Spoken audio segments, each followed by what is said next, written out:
En de nächste 20 Minuten haben wir wieder unsere Geschichte von George Rempel. Het handelt sich hier um de Jermo-Ansiedlung en ook een beetje aanvang van de Kleingemeinde-Ansiedlung, Los Hawaiis, de Quellenkolonie.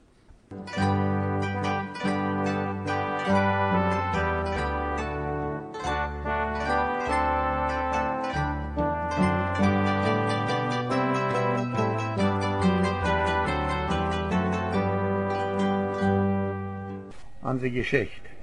Ditmal fangen wir an zu vertalen von wo Jacob M. Wieb von Neu-Rheinland al 1949 anfängt, no Siedlungsland rum zu suchen, um mit Bewässerung zu formen.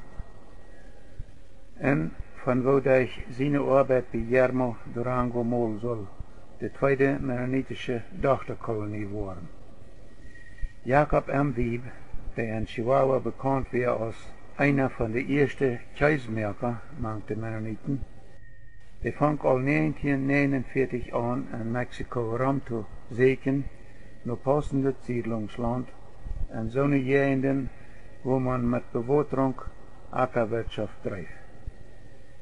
Wieb kreeg immer mehr Anhänger an seinem Bemühen, und als er glaubt, ein geeignetes Fleck Land dicht bei der Station Jermo Durango gefunden zu haben, om met bewässerung zu formen, dann fuhr hij met Ateljemaner Taub dit Land noch een paar Mal beseinen.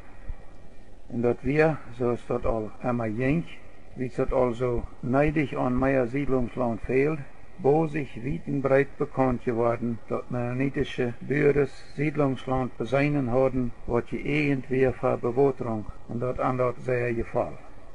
Wieb versucht die Gemeindenleiter zu bereden, dass sie sich dort übernehmen sollen, das Bewässerungssiedlungsland zu kaufen. Aber Älteste und Oms sehen an, sie wollen dort unterstützen, wenn eine Gruppe von Brüdern so einen Landhandel privat merken würde, und sie würden andor mit Kirchen und Schulen bedienen. Aber als Gemeinde so einen Landhandel übernehmen, das wollen sie nicht.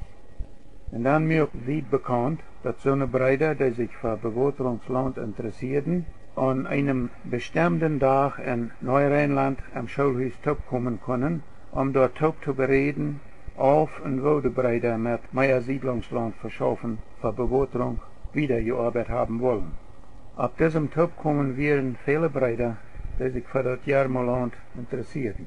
Wieb stellte Anwesende dort vor, dass er mit etliche andere Männer einen 13.000 Hektar großen Rancho dicht bei der Station Jermo in Durango al ein paar Mal beseinen hat, und dort die Eigentümer, zwei Brüder, Celso Garza González und Romeo Garza González, die Mennoniten das Fleckland entweder verkaufen wollen oder auch erst mal ab 5 Jahren mit der Option verpachten, dort die Pachter dort irgendwann bijna 5 Jahre oder ein von 5 Jahren kaufen können. Als die Interessenten auf dem Top kommen in Nederland, wären dort Jermoland mancherlei Frauen gefragt haben und Jacob M. Wieb an geantwortet hat, dann wird die Brüder die Gelegenheit gegeben zu sagen, ob sie dafür sein würden, das Land kurz zu kaufen, oder ob sie dort vielleicht lieber erstmal ab 5 Jahren würden wollen gekauft haben, mit der Bedingung, dass sie dort irgendwann bijna 5 Jahre kaufen würden. Das wird aufgestimmt. Und wie die meisten wählten dafür, das Land mit der Option zu pachten, dass das bijna oder ein von den 5 Pachtjahren gekauft worden wird. Dann wird jeder Bruder die Gelegenheit gegeben, anzugeben, für wie viel Hektar er sich verantwortlich machen will. Als sie mit dem Landabnehmen fertig wären, dann seht wie, was hier habe ich diese Arbeit allein getan, aber von hier an will ich einen Partner haben. Dann wird bereit, dass die anwesenden Brüder einen von den Männern, die das Land angegeben haben, als wie sie einen Partner wählen sollen. Diese Wahl fällt ab Gerhard Rempel in Blumenart. Rempel war nicht einmal da, aber er hat durch einen anderen Bruder auf seinem Namen Land angeben lassen für seine Jungs. Und dort wir, so dachten die Brüder, genug, dass er als Wieb sein Helfer gewählt werden kann. Jacob M. Wieb und Gerhard Rempel fuhren dann nach Jermo, um noch einmal das Land zu beseinen, en fuhren dan vandoor naar Torreon en leidden met afkoten en de landeigendemer toop einen pachtcontract aan. Als zij teruggekomen waren, maakten zij bekend dat de Brüder Sinno und Wada zullen in Neu-Rheinland en de School toekomen. Zwischenin hadden aber weer verzocht de gemeentenleiders voor dat Santa Rita Land te interesseren. De älteste stal eine Bruderschaft aan, om donderdag voor den Sinnoen gewonnen Jacob en Wieb en Gerard J. Rempel de Brüder toegebracht hadden om den ingeleiden Pachtcontract bij Guillermo Durango entweder goed te heiten oder aufzusehen, wenn sie nicht damit einverstanden wären. Ob de Bruderschaft im Hof 1949 versucht ältester Isaac am Dick de Brüder door te interesseren voor dat Santa Rita Land kijken. En zu dieser Bruderschaft wären noch viel Brüder gekommen, wie es al so neidig an mehr Siedlungsland fehlt. Der älteste stal de Brüder dort fair, dort an dat Santa Rita Land angeboten worden wäre. Hij versucht an dafür zu interessieren, aber wils dort Water auf der Nordkolonie so knapp wäre. En noch gar nicht gute Aussichten dafür wären, dass de gute Waterbarms würden zu merken gehen. Wären de meeste Brüder nicht sehr interessiert in dat Santa Rita Land kijken. Man glaubt nicht, dass dort leichter wurden wohnen Waterbarms zu merken als auf der Nordkolonie. Gerard J. Rempel und Jacob am Wied wären auch auf diese Bruderschaft. En met einmal vroeg de älteste Rempel, of hij niet wordt willen dat met dem Guillermo-Land wieder arbeiten abgeben en dan in die steed dan arbeiten dat dat Santa Rita Land gekauft worden kan. Rempel zijn antwoord weer, nee, dat kan ik niet en dat wil ik ook niet. De älteste zegt, niet eenmaal wanneer ik dat hebben wil. En Rempel zegt, nee, niet eenmaal dan. Ik kan niet voor de Brüder entscheiden, voor die we angesteld zijn, dat Guillermo-Land te pachten, of zij dat Guillermo-Land pachten, abgeven willen en aan die steed dan gearbeitet hebben willen, dat het Santa Rita Land gekauft worden zal. Dat moeten de Brüder zelf entscheiden, niet ik. En we hebben deze Brüder te Sinnoen toegekregen om daarvan te reden. En dan, aan den Sinnoen, maken de Brüder in Neu-Rheinland de entscheidung, dat gewählte Männer den Pachtkontrakt mit Celso Garza González und Romeo Garza González fertig merken sollen. Anfangs Januar 1950 wird das Kontrakt fertig, nur noch kort geführt ungefähr so luid als dit. Zwischen de Pachter, de Mennoniten von Chihuahua, und de Eigendeimer Celso Garza González und Romeo Garza González ist vereinbart worden, dat de Pachter derven op de Eigendeimer ihrem 13.000 Hektar großen Fleck Land 5 Jahre lang wirtschaften, so viel als sie wollen, ohne Pacht aufzugeben. Sie mussten in diesen Jahren aber den Landtax betalen. Nur diese 5 freie Pachtjahren mussten die Pachter, wenn sie das Land noch wieder pachten wollen, a. ein bestimmtes Pachtgeld betalen, ich weiß nicht gleich wie viel das wäre, oder b.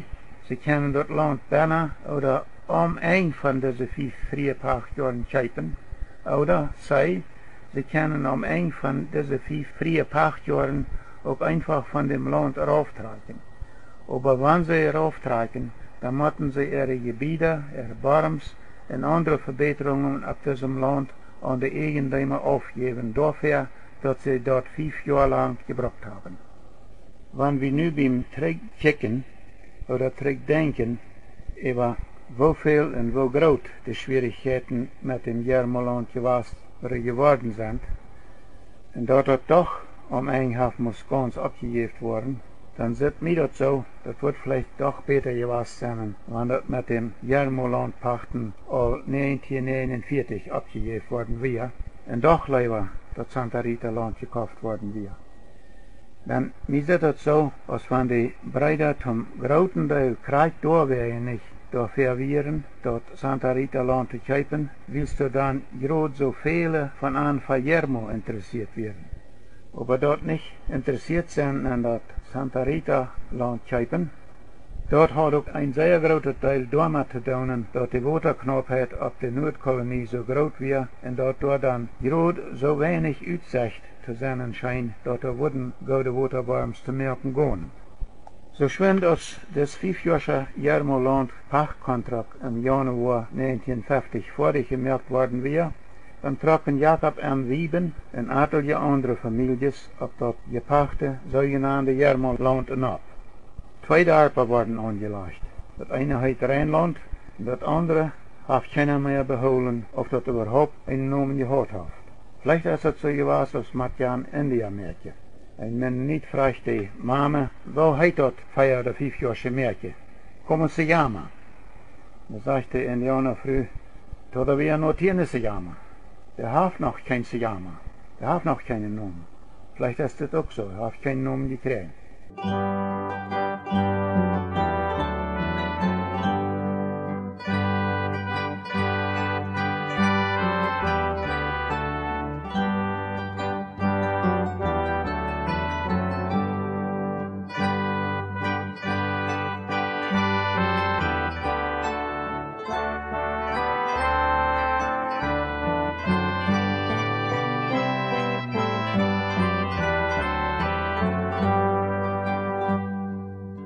Jacob en Wieben siedelten am Dorf Rheinland an. Am Anfang waren die Lied auf der neue Jermo-Siedlung meistens sehr mutig. Wasserbarms worden gestartet, einer nach dem anderen. Und immer mehr Familien trokken auf den Pachtland ab. Einige von den erst gestarteten Barms lieferten gut Wasser. Andere konnten nicht gut Wasser empfangen. Als erst mehrere Formen sehr versagt und doch nicht gute Wasser gefangen hatten, dann war dort auf die mennonitische Kolonien in Chihuahua bosig bekannt und bald schoben immer mehr Familien eher nach Jermo tragen immer wieder ab. Als von unseren Familien, die in ihrer Lage gestartet nicht genug Wasser gefangen hatten, anfangen Träg zu tragen nach Chihuahua, dann stellten immer mehr Familien eher nach Jermo tragen all ganz an. Von Patos Durango waren etliche Familien bei Conejos, nicht sehr weit auf von Jermo angesiedelt. Irgendwo können die dort aber nicht merken und geben dort bald ab. Mehrere von diesen Familien trokken dann auch auf den Jermo-Pachtlanden ab. Al vor dem 5. Pachtjahr waren mehrere Familien zurückgetrokken nach Chihuahua und am Ende vom 5. Jahr trokken noch mehr zurück. Für die Familien aber, die da al so viel Geld in angesteckt haben und noch da bleiben wollen, für die wird das nicht leicht im 5. Pachtjahr. Die wollen dort Land Jahren gekauft haben am Ende vom letzten Pachtjahr. Aber die meisten von den Leuten, die 1940 auch Land angegeben haben und sich für eine bestimmte Zahl von Ackers oder Hektars verantwortlich gemacht haben, wollen nicht mehr ihr angegebenes Land kaufen und glauben dann auch keine Verantwortung mehr zu haben. Und wie es die meisten Mennoniten in Chihuahua in den Jahren von 1950 bis 1953 was übergewöhnlich die Jahren wären, war da viel armer geworden wären, können auch viele von den Bürgern, die sich 1949 verantwortlich gemacht haben, gewisse Hektars Land zu kaufen, Jermo, und auch über ihr Versprechen nicht leichtfertig wären, können doch nicht gut sein, wo sie ihr Land da würden betonen können. Die Gemeinde auf den Mutterkolonien wollen auch noch immer nicht dort Jermo-Land kaufen, übernehmen. Dann ihre Kosten werden auch noch immer sehr leicht und Geld. Was war dann mit dem Jermo-Land, was die 5 Jahre Pachtkontrakt uitrannt? Na, was mit dem Jermo-Land geworden ist, das ist eine sehr lange und sehr komplizierte Geschichte. Ich habe viel Kopien von Briefen, Zeitschriften, Artikels, die von 1953 bis Ende 1980er Jahren während dort Jermo-Land geschrieben worden sind. Aber ich glaube, die wollen dort gar nicht alle hören. Ich will dort aber kurz Taubpfoten und die Worte davon vertalen. Ich glaube, wir müssen uns, ehe wir damit anfangen, erst ein Betwort davon vertalen, dort Lothar noch mal eine oder noch 2 Gruppen mennonitische Einwanderer von Kanada nach Chihuahua kamen, die sich 1947 taub den Los Hawaii Rancho gekauft haben und 1948 daarboven ansiedelten. Diese Kolonie kam wie alle aus der Quellenkolonie. Auf dem nördlichen Teil von diesem Koloniesland und die 300 Nomadarpa siedelten die Kleingemeinde von Manitoba an. Und auf den siedelten Eng und die 250 Darpa siedelten eine neue Gruppe Oldkolonie-Familien, meistens von Saskatchewan aber ook wat van British Columbia en wat van Manitoba aan. Ik geloof, we moeten van beide groepen wenigstens wat vertalen. Van eine van deze groepen geloof ik moeten we ons wat vertalen, eer we de compliceerde Geschichte vertalen van Yermo Durango. Wils, wanneer we van de Yermo-Geschichte, besonders van de laatste jaren am Yermo vertalen worden, dan worden we ook veel van de Kleingemeinde vertalen, die 1948-49 van Manitoba naar Chihuahua trokken. Dan in Yermo vangt dat eigentlich aan, dat ook ihre Kinder von Kleingemeinde Schaulehrers leren lijken. Nu aber eerst een klein beetje van de nieuwe Oudkolonieën in Chihuahua. Ik kan me nog goed herinneren dat Kleingemeinde en Oudkolonische Delegaten van Canada 1947 ateljemaal bij ons in Blauwenoord genacht werden. Deze Delegaten nemen zich onze Vater met naar Mexico City, als zij doorvoeren ihre Freiheiten utarbeiten. Wenigstens zweimal kamen deze Kleingemeinde en Oudkolonische Delegaten van Canada 1947 naar Chihuahua, Mexico. En beidemaal fuhren sie ook nog bij Mexico City. En wanneer ik dat mal recht verstanden habe, dann wordt aan erlaubt, onder dezelfde Freiheiten in Mexico aan te wandelen, die de Mexicanische president Alvaro Obregón de Oudkolonische en Sommerfeldsche Mennoniten 1921 gegeven had. De Kanadische, Kleingemeinde en Oudkolonische Delegaten hadden dat vlek land, den Rancho Los Cahuellas, 1947 al goed bezijnen en hadden ook al een landhandel ingeleid. Im Januar 1948 kwam nog een derde Delegation voor de Kleingemeinde en Oudkolonieën in Canada naar Chihuahua. Deze bezagen nog eenmaal goed tot Los Cahuellas land en maken dan een handelscontract. We breken hier weiter af voor dit Mal. Nächstes Mal sagen wir erst, wo die Oudkolonieën en Kleingemeinde ihr Landhandelskontrakt kort gevoerd ungefähr lüt, den sie 1948 merken, als sie taub den Rancho Los Cahuellas kauften.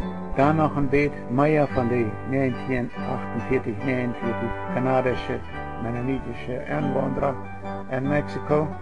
Und dann davon wird mit dem Yermo-Land geworden, als nachdem die Mennoniten der 5 Jahre Pachtkontrakt im Januar 1954 aufrahmen. But nächstes Mal, ich sehe George Rample.